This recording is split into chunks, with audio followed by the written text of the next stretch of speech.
I'm JL Kalangian, Senior Onboarding Consultant at Sprout Social.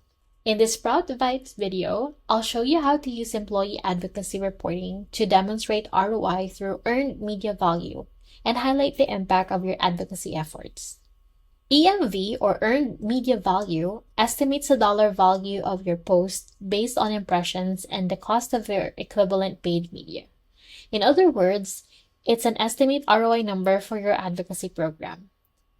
EMV estimates how much the exposure you get would have cost in paid advertising. So, for example, if your advocate shares 500 total posts and 10,000 impressions gathered, that reach has a dollar value assigned to it.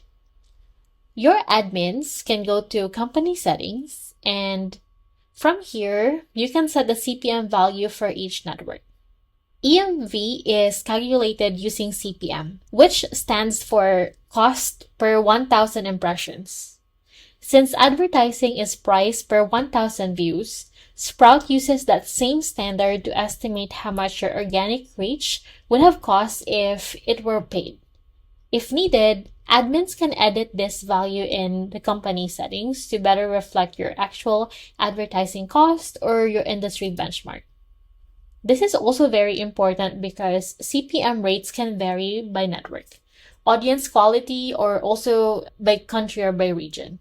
So updating these values ensures your EMV stays realistic and aligned with your business goals.